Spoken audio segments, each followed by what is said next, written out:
கேரளாவின் கொச்சி மற்றும் கோழிக்கோடு நகரங்களிலிருந்து யுஏஇக்கு அதாவது துபாய்க்கு கப்பல் போக்குவரத்து சேவை துவங்குவதற்கு திட்டம் வைத்திருக்கிறார்கள். இதற்கான டிக்கெட் விலை 10 முதல் 15,000 ரூபாய் வரை இருக்கும் என்றும் கூறுகிறார்கள். இது பண்டிகை நாட்களில் கட்டண உயர்வின் போது பயனளிக்கும். இது ஓணம் போன்ற பண்டிகை நாட்களில் மற்றும் கிறிஸ்மஸ், நியூ இயர் போன்ற குளிர்கால பண்டிகை நாட்களில் கட்டணங்கள் உயரும்போது இந்த கப்பல் போக்குவரத்து மக்களுக்கு உதவியாக இருக்கும் என்று கூறுகிறார்கள். இந்த கப்பல் போக்குவரத்தின் மூலம் யுஏஇ யுனைடெட் அரபு எமிரேட்ஸிலிருந்து இந்தியாவை அடைய 3 நாட்களாகும் என்று கூறுகிறார்கள். இது குறைந்த ஊதியத்தில் பணி செய்பவர்களுக்கு வரப்பிரசாதமாக இருக்கும் என்று கூறுகிறார்கள். ஆனால் குறைந்த ஊதியத்தில் பணி செய்கிறவர்கள் குறைந்தது 20,000 ரூபாய் சம்பளம் 20 அல்லது 30,000 ரூபாய் சம்பளம் வாங்குகிறார்கள் என்று வைத்து கொண்டாலும் அவர்கள் 3 நாட்களில் சுமார் 3,000 ரூபாய் வருமானத்தை இழக்கிறார்கள் என்பதும் குறிப்பிடத்தக்கது. இவர்கள் பெரும்பாலும் ஆண்டுக்கு ஒரு முறை அல்லது 2 ஆண்டிற்கு ஒரு முறை 2 மாதம் லீவுக்கு வருவார்கள்.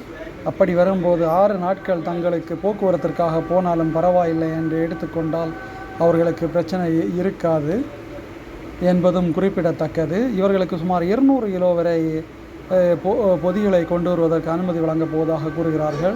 தற்போது விமானங்களில் சுமார் 30 முதல் 45 கிலோ வரை அனுமதி வழங்கப்படுகிறது என்பதும் குறிப்பிடத்தக்கது. அப்படி பார்த்தால் இது சரக்கு போக்குவரத்திற்கு ஏற்றதாக இருக்கும் என்பதும் குறிப்பிடத்தக்கது. இது தொடர்பாக கேரள அரசு அதிகாரிகள் மத்திய அரசாங்கத்தை சந்தித்து அனுமதி கேட்கப் போவதாகவும் அறிவித்திருக்கிறார்கள். அப்படி பார்த்தால் இது கேரள அரசால் முன்வைக்கப்படும் திட்டமாகும் என்பதும் குறிப்பிடத்தக்கது. மத்திய அரசு அனுமதி வழங்கினால்தான் கொண்டு வர முடியும்.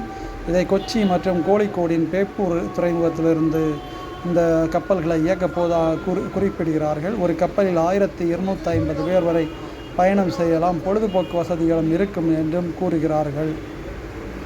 1969 துபாய்க்கு வந்த ஒரு மலையாளி கப்பலில் வந்ததாகவும் அப்போது கப்பல் பாகிஸ்தான் கராச்சி துறைமுகம் வழியாக வந்ததாகவும் கூறியிருந்தார்.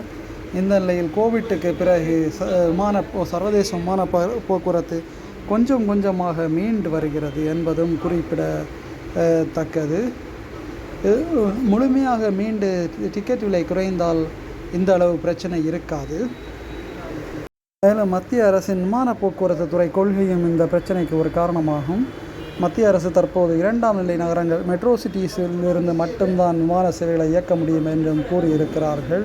மெட்ரோ சிட்டி தவிர்த்து ஏற்கனவே விமான சேவைகள் இயங்கி வந்த திருவனந்தபுரம், கொச்சி மற்றும் கோழிக்கோடு போன்ற விமான நிலையங்களிலிருந்தும் வளைகுடா நாடுகளுக்கு விமானத்தை இயக்க முடியும். மேலும் அகமதாபாத்திலிருந்தும் இயக்க முடியும். அப்படி பார்த்தால் சுமார் ஒரு 10 இந்தியாவில் உள்ள ஒரு 10 விமானங்களில் இருந்தால் மத்திய கிழக்கு நாடுகளில் உள்ள விமான நிறுவனங்கள் விமான சேவைகளை வழங்க முடியும். அவர்களுக்கு அனுமதி வழங்கினால் மதுரை, திருச்சி, கோயம்புத்தூர் மற்றும் கண்ணூருக்கு கூட விமான சேவைகளை இயக்க தயாராக இருக்கிறார்கள் என்பதும் குறிப்பிடத்தக்கது. ஆனால் மத்திய அரசு விமான சேவைகளை இயக்க அனுமதி வழங்கவில்லை. இதனாலே இந்த ஓணம் சீசன் போன்ற நாட்களில் கட்டணம் அதிக அளவு உயர்ந்தது என்பதும் குறிப்பிடத்தக்கது. மத்திய அரசுடன் முறையிட்ட போது அவர்களும் கைவிரித்து விட்டார்கள். இந்த நிலையில் கப்பல் போக்குவரத்து துவங்கப் போவதாக அறிவித்திருக்கிறார்கள். விமான கட்டணம் குறைந்தால் இந்த கப்பல் போக்குவரத்து நஷ்டமடைந்து நிறுத்தப்படுவதற்கான வாய்ப்பும் உள்ளது என்பதும் குறிப்பிடத்தக்கது. மேலும் மத்திய அரசு இதற்கு அனுமதி வழங்குமா என்பதையும் பொறுத்திருந்து பார்க்கலாம். ஆனால் மும்பை துபாய் கடலுக்கடி சுரங்க ரயில் பாதையும் 1000 கிலோமீட்டர் வேகத்தில் தற்போது முன்வைக்கப்பட்டுள்ளது. அது வந்தாலும் தொழிலாளர்கள் மற்றும் மற்றவர்களுக்கு வசதியாக இருக்கும் என்பது குறிப்பிடத்தக்கது.